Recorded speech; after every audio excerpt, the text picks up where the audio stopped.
계시록 오늘 말씀은 9장 13절에서 21절까지의 말씀입니다. 제가 13절에서 17절 말씀을 읽겠습니다.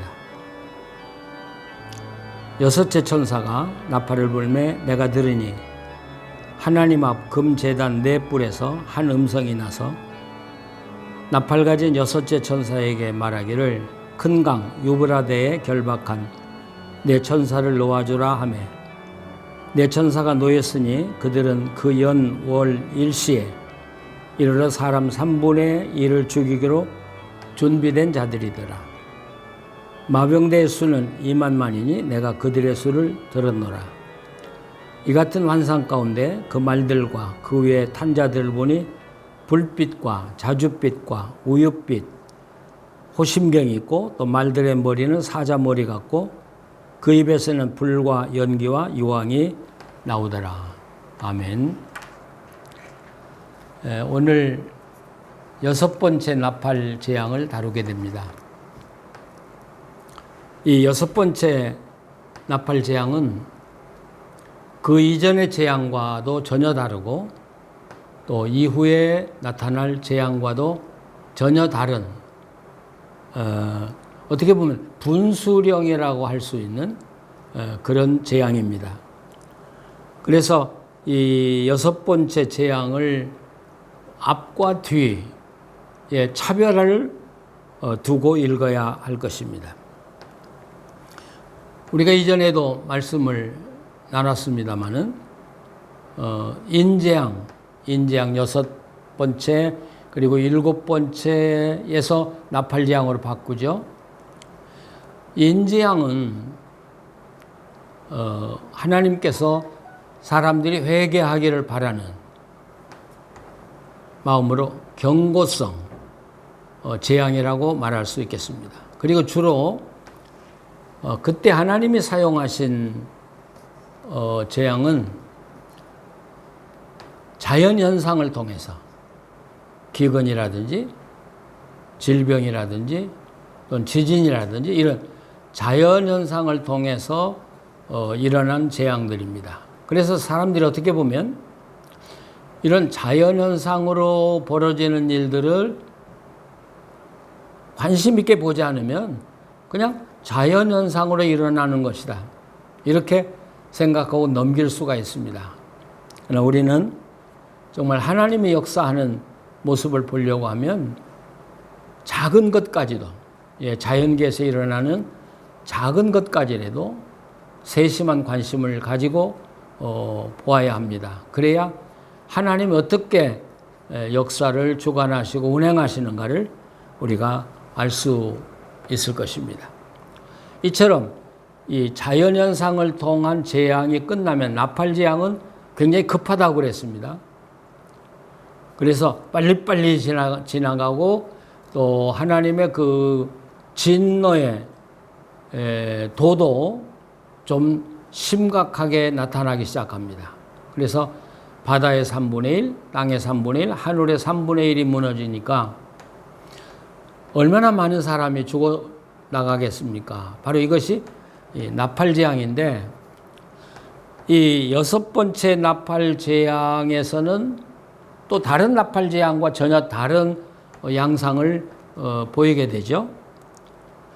우선 이 여섯 번째 나팔은 하나님 앞 금제단 네 뿔에서 나왔다. 이렇게 말하죠. 그러니까 하나님이 이 말씀을 하셨는데 금제단 네 뿔에서 그러니까 하나님과 좀 더 밀접하고 하나님이 어떤 결단에 의해서 내려지는 그런 재앙으로 나타나고 있습니다. 그러면서 7장 3절에 바다나 땅을 지배하는 네 천사를 묶어두었죠. 그래서 땅과 바다를 해하지 말라. 그런데 오늘은 그 천사에게 유브라데 강에 그 묶어두었던 네 천사를 풀어놓으라는 것입니다. 다시 말하면 거기서는 하지 말라고 그랬어요. 오늘 이 5절이 재밌어요. 5절은 죽이지 말라 그랬는데 15절에는 똑같은 동사를 사용해서 죽이라고 이렇게 나오죠. 유브라데 강을 엽니다. 그러니까 유브라데 강을 넘어서 2만 만의 병사가 쳐들어오는 것이죠. 여러분 2만 만이라고 하면 2억이죠. 아마 이 땅의 전쟁 중에 2억이라는 그런 군사들이 얽혀서 전쟁했다는 이야기는 우리가 들어본 적이 없습니다. 얼마나 심각한 전쟁인가를 알 수 있는데 이 9장 13절 이전의 전쟁은 국지전이라고 한다면 13장 이후에는 전면전을 이야기합니다. 2억의 인구가 유브라데 강을 넘어서 침공에 들어올 때 여러분 얼마나 많은 사람이 죽었겠습니까? 그런데 여기 17절에 재미있는 표현은 말들이 달리면서 그 머리는 사자 머리 같고 입에서는 불과 연기와 유황이 나오더라. 이 불과 연기와 유황이라는 말을 2번이나 언급하는데 여러분 이 말은 소돔 고모라 성이 불탈 때 나왔던 말씀입니다. 그러니까 지금 그 땅을 하나님이 심판하시는데 마치 소돔 고모라 성을 심판하듯이 심판하신다는 그런 말씀이죠. 자, 그러면 도대체 유브라데 강이라는 게 뭘 상징하는 것이고 2만만이라는 군대는 도대체 누구냐는 것입니다. 요한계시록을 해석하는 많은 사람들이 이건 영적 군대다. 이 사탄의 군대다. 이렇게 해석을 해버리는 경우가 참 많아요. 그런데 우리가 9장 1절에서부터 12절까지 말씀을 생각하면서 이 황충은 메뚜기라고 그랬어요. 그리고 이 메뚜기는 곧 사람이라고 그랬습니다. 특별히 이 메뚜기는 사람인데 군인인데 말을 타고 전쟁을 하는 군인들이라고 이야기했죠. 그리고 이 말에 입과 꼬리에 힘이 있어서 그걸로 사람을 죽인다고 이야기했습니다. 또 이 말탄자들은 여자의 머리칼을 닮았다. 그러니까 긴 머리를 하고 있는 군인들임을 우리가 알 수가 있습니다. 그러니까 이것을 영적으로 해석해서 마지막 이 땅을 심판하는 사탄의 군사다. 그렇게 해석하면 안 됩니다. 이건 분명히 사람들이고 그때 요한계시록을 쓸 때 그 이야기를 하면 사람들이 이건 누구다고 어떤 군인들이라고 하는 걸 다 알 수 있는 그런 사람들이죠. 자, 그럼 그들이 누구였을까? 우리가 잠시 로마 제국의 영토를 한번 찾아볼 필요가 있죠. 로마가요, 유럽 전체를 다 지배했습니다. 그리고 북아프리카까지 다 점령을 했습니다. 그런데 이 로마의 그 제국이 그 강력한 군사들이 뚫고 나가지 못한 곳이 딱 한 곳이 있습니다. 그게 바로 유브라데 강 동쪽에 있는 파르티아라고 하는 제국입니다. 만약 로마가요, 유브라데 강을 넘어가지고 파르티아 제국을 점령했다면 아마 로마가 인도를 넘어서 중국까지 점령할 수 있었을 것으로 생각을 합니다. 자, 이 유브라데 강이라는 게 아주 굉장히 특별한 의미가 있습니다. 그래서 유브라데강이 막혔다 그러면 로마가 안전한 거예요. 근데 유브라데가 뚫렸다 그러면 로마는 불안한 거예요. 그런데다가 그 당시에 네로가 죽고 로마에는 아주 그 흉흉한 유언비어가 돌았어요. 이 파르티아 군사가 말을 타고 유브라데 강을 넘어온다는. 그런데 죽었던 네로가 살아서 그 병사들 이끌고 다시 로마로 침공해 들어온다는, 어떻게 보면 터무니없는 말이겠지만 이야기를 로마 사람들은 듣고 아주 아주 두려워 공포에 떨었다는 것입니다. 자, 그런데 오늘 2만만 말을 타고 달리는 병사, 이들이 파르티아 군사로 보는 이유가 뭐냐? 이 파르티아 군사들은 말을 타고 달리던 병사들입니다. 그러니까 지금이야 뭐 말 타고 전쟁하는 거 뭐 별게 아니겠습니다만은 고대에서는 말을 타고 전쟁을 하는 그것이 오늘 비교한다면 탱크가 하나도 없는 보병 군인들에게 탱크 부대가 침공에 들어온 것과 똑같습니다. 그러니까 보병이 지배하던 시대에 이 파르티아 군사들이 그 막강한 군사들이 말을 타고 침공에 들어왔을 때 얼마나 무시무시했겠습니까?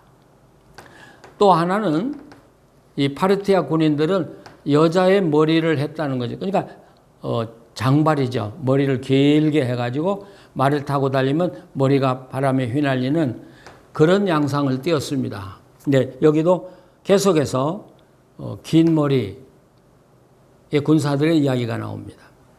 그런데 우리가 이 9장을 보면 1장에서 12절까지와 13절에서 21절까지가 전혀 다른 내용 같은데 똑같은 군사들이라는 사실을 우리가 알 수가 있습니다.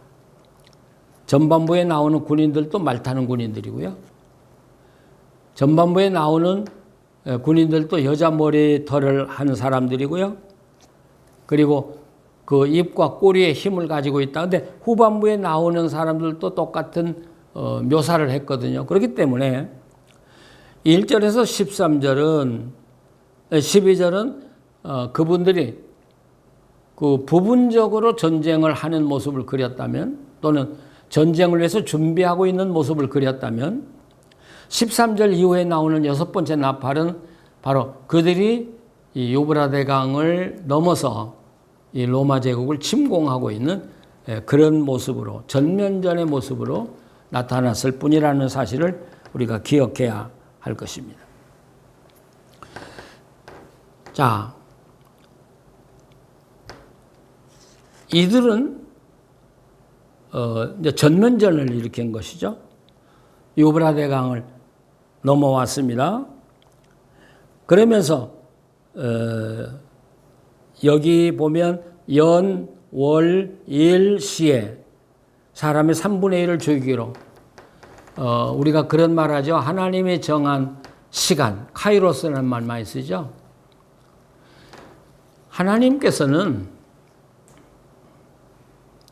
끝까지 기다리지 않는다는 사실이에요. 이 말을 여러분 오해하지 마시기 바랍니다. 하나님은 회개할 기회를 주셔요. 그런데도 회개하지 않는다고 하면 다시는 회개할 수 있는 기회를 주지 않으실 때도 있다는 사실입니다. 우리가 그 다윗과 사울왕의 이야기를 보면 사울왕에 대해서 하나님이 은혜 많이 주셨거든요. 성령 체험도 하고요. 뭐 다윗에게 준 거와 똑같죠. 그런데 하나님이 참고 기다리고 기다려도 사울이 변화되지 않잖아요. 그러자 하나님은 결단을 해요. 결국 사울왕을 죽이기로 결단하는 것이죠. 무서운 이야기입니다만은 그래서 사울과 그의 자녀들이 한꺼번에 전쟁터에서 죽고 맙니다. 우리는 하나님께서 우리에게 회개 기회를 주셨을 때 정말 내가 회개할 게 있다면 바르게 회개하는 그런 삶을 우리가 살아야 합니다. 하나님은 무조건 무한정 기다리지 않는다는 사실이죠. 그러니까 우리가 지금까지 보았습니다만 로마 제국이 얼마나 악했습니까? 아마 이 세상 역사상 그렇게 악하고 문란하고 불의하고 음란한 나라가 없었을 것입니다. 그리고 이 로마는 죄악을 제조하는 나라예요. 제조해서 온 세상에 전염병처럼 퍼뜨리는 나라예요. 그렇기 때문에 하나님이 이 로마 제국 회개하기를 기다렸어요. 그런데다가 어떻게 보면 기독교인들은 로마의 가시예요. 정결하고요, 순수하고요, 신실하고요, 깨끗하고 사니까 로마 제국으로서는 이들이 얼마나 큰 위협이었는지 모른다는 거죠. 그러니까 기독교를 박해하기 시작한 것이죠. 그래서 하나님께서 이 6번째 나팔 재앙에 가서 드디어 사람의 3분의 1을 죽이면서 마지막 회개의 기회를 주시는 것이죠. 그래서 18절의 말씀 보면 새 재앙 곧 자기들의 입에서 나오는 불과 연기와 유황으로 말미암아 사람 3분의 1이 죽임을 당하더라. 이제 마지막 기회를 하나님이 그들에게 주셨습니다. 그런데 일본 여자 나나미 있죠. 로마인의 이야기 쓴 그분은 크리스찬이 아니에요. 근데 그분이 쓴 글에 보면 이런 내용이 나와요. 로마인들이 신들에게 바치는 제사는 소홀히 하고 거리낌 없이 간통을 저지르고 바다에는 불쌍한 자들을 추방지로 실어 나르는 배가 넘쳐 흐르고 암초는 이런 희생자들의 피로 물들었다. 그러나 이 시대에 하늘과 땅이 보여준 조짐이나 경고가 수없이 많았다. 신들의 뜻이 로마 사람들 안전보다는 로마에 대한 징벌에 있다는 사실의 조짐을 통해서 그렇게 명확하게 드러난 시대도 없었다. 이분은 크리스찬이 아닌데요. 로마에서 일어나는 모든 조짐을 볼 때 이건 하나님이 분노했다고 느낄 만한 사건들이 계속 일어났다는 것입니다. 그런데도 그들은 회개하지 않았다는 것입니다. 우리가 계속 이야기합니다마는 로마에는 잡신들이 넘쳤습니다. 오늘도 여기 말씀에 보면 20절 이 재앙에 죽지 않고 남은 사람들은 손으로 행한 일을 회개하지 아니하고 오히려 여러 귀신과 또는 보거나 듣거나 다니거나 하지 못하는 금은 동과 목석의 우상에게 절하고 또 그 살인과 복술과 음행과 도둑질을 회개하지 아니하더라. 여기 회개하지 아니하더라는 말이 계속 2번이나 연속 나오죠. 회개하지 아니하더라, 회개하지 아니하더라. 로마의 잡신들이 넘쳤다는 것입니다. 그래서 그 로마 역사가들은 로마에서는 사람에게 걸려 넘어지기보다는 잡신에 걸려서 넘어지는 게 더 많았다. 이런 표현을 쓰고 있죠.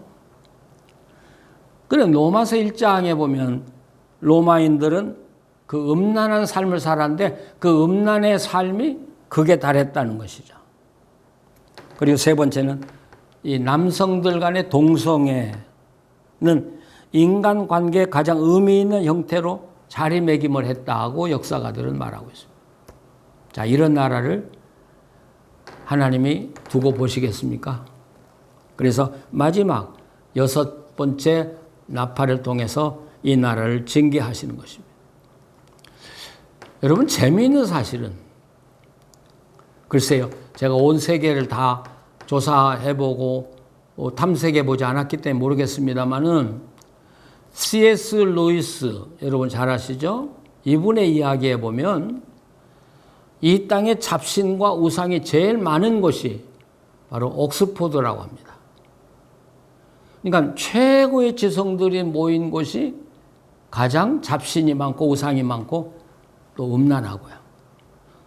미국의 하버드가 잡신이 많다는 이야기도 또 많이 합니다. 그 이상해요. 사람들이 잘 사는데요. 또 물질적으로 풍요로운데요. 또 지성적인데요. 왜 그들이 잡신을 그렇게 많이 섬길까요? 우상을 왜 이렇게 많이 섬길까요? 저는 이렇게 생각해요. 풍요로워요. 부족이 없어요. 그들이 가질 것 다 가지고 있어요. 누릴 것 다 누려요. 결국 자기들이 죄악에 빠져 살고 죄악에 빠져 살다 보니까 불안한 거예요. 그러니까 불안을 극복하기 위해서 찾아가는 게 미신이고요, 잡신이고요, 우상이고요. 그래서 문명이 발달될수록 우상은 더 많아지고요. 우상을 찾아가고 이런 점쟁이를 찾아가는 일은 더 많아진다는 사실을 우리는 알고 있습니다. 자, 여러분, 이 여섯 번째 나팔로 로마서의 전반부가 끝납니다. 제가 처음에도 이야기했죠. 전반부가 끝나고 이제는 이전과 이후는 완전히 세계가 달라집니다. 그래서 우리는 하나님의 그래도 사람들을 사랑하면서 끝까지 참으시고 그들이 회개하고 돌아오기를 바라는 마음에 재앙을 내리셨는데 여섯 번째 재앙으로 그것이 끝을 맺습니다. 자, 이제부터는 요한계시록의 판도가 달라지기 시작하죠. 이제 우리가 다음 시간에 10장을 읽어가면서 다시 말씀을 드리겠습니다. 우리가 이처럼 이 요한계시록을 공부할 때 많은 분들이 이렇게 생각할 거예요. 그렇다면 과거에 있었던 이야기를 우리가 공부할 필요가 뭐 있냐? 알아야 될 필요가 뭐 있겠냐? 그렇게 말하는 사람들도 많이 있습니다. 네, 여러분, 성경의 묵시나 예언이라고 하는 것은 어떤 때는 과거에 있었던 일이에요. 일어났던 일이에요. 네, 과거의 이야기를 읽으면서 현재를 보라는 것입니다. 과거의 이야기를 읽으면서 미래를 보라는 것입니다. 이게 성경입니다. 쉬운 예로 구약의 열왕기서는 히브리 텍스트에는 열왕기서가 소예언서에 속합니다. 왜 그 역사가 예언서에 속할까요? 그래요. 열왕기 저자가 과거 역사를 기록하는 거예요. 너희들이 이렇게 살다가 바벨론에 망해서 포로로 잡혀갔지 않느냐는 과거 역사를 쓰고 있는 거예요. 그러면서도 이 역사가들은 마음으로 잘 봐라. 너희 조상들이 걸어갔던 그 모습을 통해서 현재 너희들의 모습을 봐라. 그렇게 살면 하나님이 여러분을 축복해 주시겠냐? 아니면 심판하게 하시겠냐를 보라는 것입니다. 이게 성경의 예언입니다. 그러니까 요한계시록도 이거 과거에 있는 이야기로 여러분 치부하지 마시고 우리는 요한계시록을 과거의 로마 시대에 일어났던 일로 보지만 이 사건을 통해서 현재를 봐야 된다는 사실. 나를 보고 우리 교회를 보고 내 나라를 보고 세계 역사를 보고요. 또 미래 앞으로 어떻게 일어날 것인가, 뭐가 어떻게 일어날 것인가. 하나님의 심판의 방법은 똑같습니다. 경고하고요. 그 다음에 그 경고가 짙어지고요. 그래도 회개하지 않으면 이제 경고가 끝나고 심판이 이루고요. 하나님의 방법은 똑같습니다. 그래서 우리는 이 요한계시록을 보면서 오늘 우리의 역사를 보고요. 우리의 삶을 보고요. 그리고 우리의 미래를 보고요. 그래서 정말 하나님이 뭘 원하시는가를 바로 바라보면서 지혜롭게 살아가는 우리가 되어야 할 것입니다. 여러분, 그를 위해서 요한계시록을 우리에게 주신 것입니다. 하나님 앞에서 정말 하나님이 기뻐할 만한 그런 삶을 살아가는, 그리고 늘 하나님과 정말 긴밀한 친교를 나누면서 살아가는 그런 온 성도들 되시길 바라고, 또 악에 빠져 있는 사람들에게 주의 복음을 전하는 여러분이 되기를 간절히 기원합니다. 기도하시겠습니다. 거룩하신 하나님, 역사는 반복한다는 말을 우리는 알고 있습니다. 우리 선배들이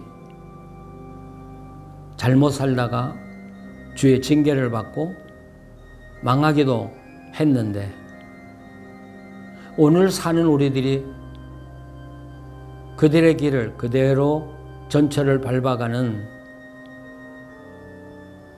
그런 모습을 볼 때도 많습니다.